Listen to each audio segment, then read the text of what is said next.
Halo, assalamualaikum. Baik, sebelum kita memulai pembelajaran kita pada pagi hari ini, kita berdoa terlebih dahulu. Berdoa dimulai. Bismillahirrohmanirrohim. Rabbi zidni ilman warzuqni fahman waj'alni minas sholihin. Amin. Semoga pembelajaran kita pada pagi hari ini diberikan kemudahan dan diberikan kelancaran untuk kita semua. Amin ya robbal alamin. Baik, anak-anak semuanya, pada pagi hari ini kita akan membahas mengenai sholat fardu atau yang kita kenal dengan sholat wajib yang 5 waktunya. Nah, ibu mau tanya, siapa di sini yang tahu sholat fardu itu apa? Dan kenapa kita harus melaksanakan sholat fardu? Angkat tangannya. Iya, benar. Sholat fardu adalah ibadah yang wajib kita kerjakan ketika kita telah berakal dan balik. Jadi tidak ada alasan untuk kita mau meninggalkan kewajiban kita sebagai umat muslim, yaitu menjalankan sholat 5 waktu. Nah, lalu yang kedua, kenapa kita harus melaksanakan sholat wajib? Kenapa? Jadi sebagai umat muslim, terutamanya kita yang sudah balik dan sudah berakal, yang sudah pubertas, dan juga yang perempuan sudah menstruasi, itu sangat wajib sekali untuk kita melaksanakan kewajiban kita, yaitu sholat 5 waktu. Nah, kalau kita tidak melaksanakan kewajiban kita, otomatis kita akan mendapatkan dosa dan kita tidak akan bahagia dunia dan akhirat. Siapa yang mau seperti itu? Nggak mau kan? Na'udzubillah min zalik. Jadi ketika kalian telah berakal, ketika kalian telah balik dan juga telah pubertas serta menstruasi, jangan pernah sesekali meninggalkan kewajiban kita sebagai umat muslim untuk melaksanakan sholat 5 waktu, sekalipun dalam keadaan genting ya, terkecuali karena ada uzur syar'i. Sampai sini paham? Ya, kita lanjutkan ya. Nah, jadi hukum sholat fardu ini itu hukumnya fardu ain atau wajib bagi diri sendiri. Itu dilaksanakan setiap muslim yang sudah menginjak usia dewasa atau pubertas, kecuali berhalangan karena sebab tertentu. Jadi dimaklumi untuk bagi yang perempuan, bagi perempuan kan itu menstruasi, jadi tidak diwajibkan untuk melaksanakan sholat 5 waktu. Nah, kalau laki-laki itu sangat wajib, tidak ada alasan atau uzur syar'i yang menyebabkan laki-laki tidak diwajibkan untuk melaksanakan sholat 5 waktu ya. Nah, lalu pertanyaan kedua, kenapa kita sebagai umat muslim itu wajib untuk melaksanakan sholat 5 waktu? Kenapa? Ada yang bisa? Ya, benar. Karena bagi umat muslim, sholat 5 waktu ini adalah hukumnya wajib. Sholat adalah salah satu rukun Islam yang harus dilaksanakan oleh umat muslim. Sholat akan mengingatkan kita kepada akhirat ketika kita sibuk akan duniawi gitu. Jadi jangan sampai karena kita sibuk duniawi, sibuk mencari rezeki, sibuk kesana kemari, tapi kita lupa dengan kewajiban kita sebagai umat muslim untuk melaksanakan sholat. Jadi jangan sampai lupa gitu. Percuma kita mendapatkan duniawi banyak gitu ya, kenikmatan duniawi yang banyak, tetapi kita tidak mendapatkan keberkahan dari Allah Subhanahu wa Ta'ala. Jadi semua itu sia-sia. Nah, makanya alangkah baiknya gitu kita mendapatkan keduanya secara seimbang dengan mentaati perintahnya dan menjauhi larangannya. Terus yang kedua, syarat sah sholat. Ada berapakah syarat sah sholat? Ada 8. Yang pertama apa? Yang pertama beragama Islam. Kenapa kita harus beragama Islam?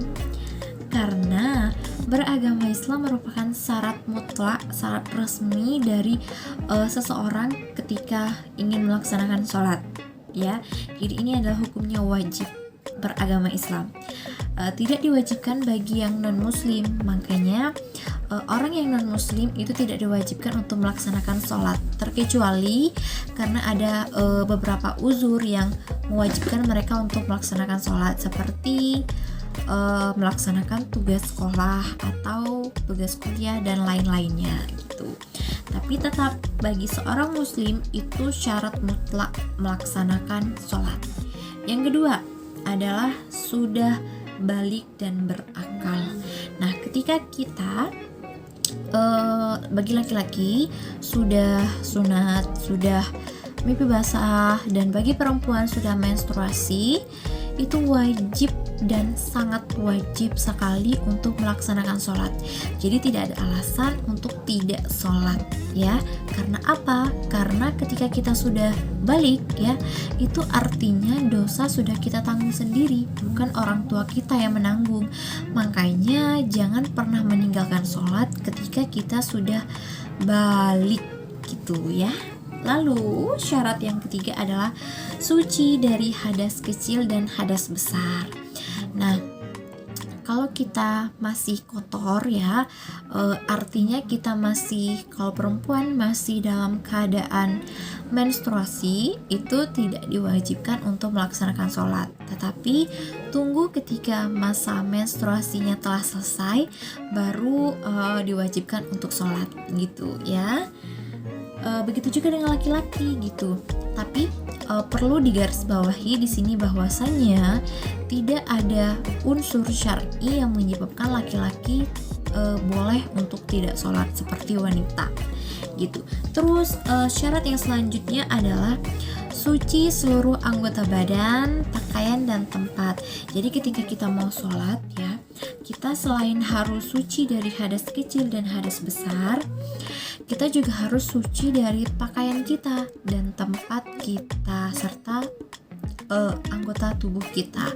Kalau anggota tubuh kita, pakaian kita, tempat kita masih berlumur dengan hadas kecil gitu, itu tidak sah untuk kita bawa sholat. Jadi alangkah baiknya untuk suci dari hal itu ketika kita hendak melaksanakan kewajiban kita, yaitu sholat 5 waktu, ya.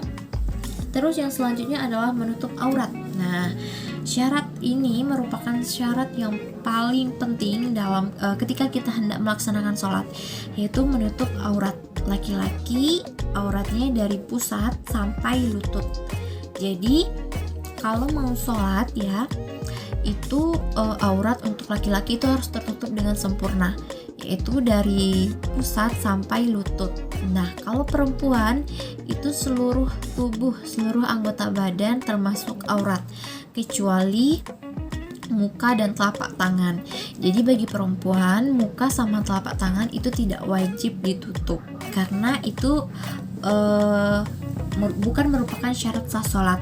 Syarat sah sholat bagi perempuan itu adalah seluruh tubuh, seluruh anggota badan kecuali muka dan telapak tangan gitu.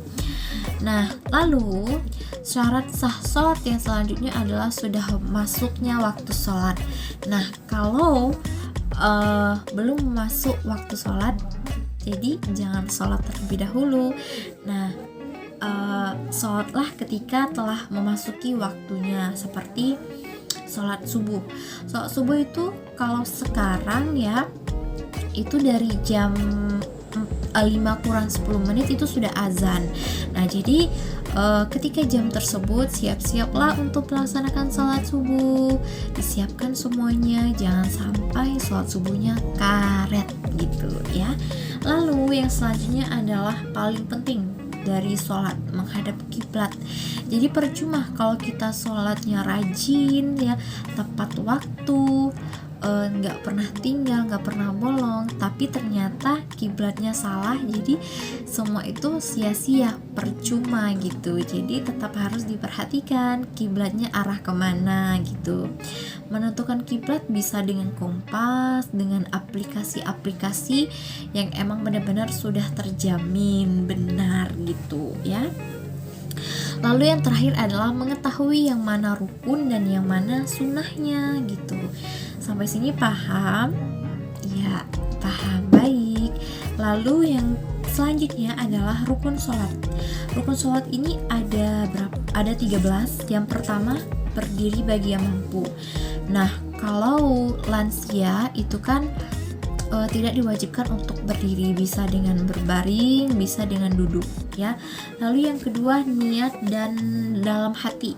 Jadi ketika kita mau sholat itu kita baca niat itu dalam hati. Misalnya kayak niat sholat subuh gitu kan, usoli. Nah, usolinya itu kita lafazkan di dalam hati gitu ya. Lalu yang ketiga, takbiratul ihram. Yang keempat itu membaca Al-Fatihah pada setiap rakaat, terkecuali pada sholat zuhur dan asar, itu di rakaat ketiga dan keempat kita tetap membaca surah Al-Fatihah, tetapi kita tidak membaca ayat pendek gitu ya. Terus yaitu yang kelima, ruku dan tumakninah. Yang keenam ada iktidal. Yang ketujuh ada sujud. Yang kedelapan ada duduk antara dua sujud. Yang kesembilan ada duduk tasyahud akhir. Yang kesepuluh membaca doa tasyahud akhir. Yang ke-11 membaca sholawat Nabi pada tasyahud akhir. Yang ke-12 mengucapkan salam. Dan yang terakhir adalah tertib. Nah, bagaimana? Sudah paham? Kita lanjutkan ya. Nah, apa saja sih akibat yang ditimbulkan ketika kita tidak sholat 5 waktu? Apa gitu? Yang pertama, hilangnya keberkahan usia kita. Jadi percuma kita kalau dapat umur panjang tetapi kita tidak melaksanakan kewajiban kita sebagai umat muslim, maka Allah akan mengurangi berkahnya usia kita. Makanya gitu, ketika kita mendapatkan usia yang cukup panjang, umur panjang gitu, alangkah baiknya kita manfaatkan umur tersebut dengan berbuat kebajikan gitu dan menjauhi larangan.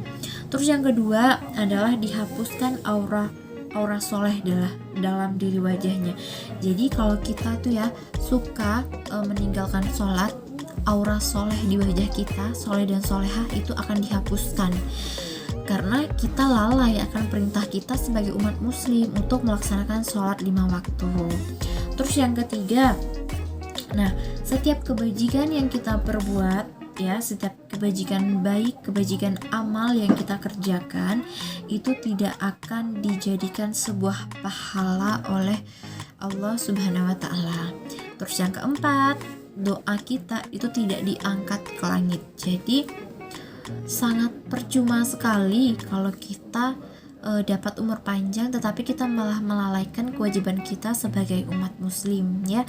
Makanya perbaiki dan terus perbaiki ketika kita mendapatkan umur panjang adalah memanfaatkan umur tersebut dengan untuk selalu melakukan hal-hal kebajikan. Terus banyak sekali siksaan yang bakal kita dapatkan di dalam kubur kalau kita meninggalkan sholat 5 waktu. Yang pertama adalah kuburan kita itu nantinya akan disempitkan sehingga tulang rusuk kita akan remuk dan berantakan gitu di dalam kubur. Lalu yang kedua, akan ada api yang dihidupkan di dalam kubur kita sehingga kita itu terombak-ambing dalam bara api siang dan malam. Lalu yang ketiga, kuburan kita akan dikuasai dan dicampuri oleh hewan sejenis ular yang bernama Asuja'u al-Agra, yang mana ular ini memiliki 2 mata yang terbuat dari api, ukurannya terbuat dari besi, lalu suaranya bagaikan petir yang menggelegar. Jadi sangat tidak bagus dan tidak baik untuk kita meninggalkan kewajiban kita sebagai umat muslim ya. Nah, lalu ketika kita sudah meninggalkan sholat nih, selain kita mendapatkan tidak keberkahan dari Allah, kita juga mendapatkan siksaan dari dalam kubur. Lalu kita juga mendapatkan siksaan ketika kita keluar dari kubur dan akan dikumpulkan di padang mahsyar. Apa aja itu kesiksaannya? Yang pertama, hisab kita akan diberatkan. Yang otomatis ketika hisab kita telah diberatkan, maka akan sangat mudah kita masuk ke dalam neraka. Yang kedua gitu, kita mendapatkan amarah dari Allah Subhanahu wa taala. Amarah kenapa gitu? Kenapa kamu mau meninggalkan kewajiban kamu sebagai umat muslim untuk sholat, sedangkan keinginan kamu amat sangat banyak mau dikabulkan gitu. Lalu yang terakhir yaitu masuk neraka. Nauzubillah min zalik ya. Jadi kita sudah tahu nih apa aja akibat-akibat yang bakal kita dapatkan ketika kita melanggar kewajiban kita sebagai umat muslim gitu, melanggar perintah Allah gitu, terutama saat kita sholat gitu. Jadi ya jangan karena satu hal pun kita ya mau meninggalkan sholat. Jadi ketika kita dalam keadaan genting sekalipun gitu, alangkah baiknya ketika telah memasuki waktunya untuk sholat ya kita sholat gitu. Tidak ada satu alasan yang harus kita katakan gitu, bahwasanya misalnya seperti ini gitu, ketika kita dalam suatu kondisi yang emang benar-benar genting, kita malah melalaikan kewajiban kita gitu untuk melaksanakan sholat 5 waktu. Jadi sangat amat disayangkan sekali gitu. Kalau kita meninggalkan sholat 5 waktu, kita tidak akan mendapatkan apapun, kita tidak akan mendapatkan keberkahan dari Allah Subhanahu wa taala gitu ya. Nah, sampai sini paham dengan apa yang Ibu jelaskan? Paham? Baik, terima kasih. Kita akan ketemu di pertemuan kita minggu depan. Terima kasih telah mendengarkan. Terima kasih untuk yang bertanya pada materi kita hari ini. Sampai jumpa di pertemuan kita selanjutnya. Wassalamualaikum warahmatullahi wabarakatuh.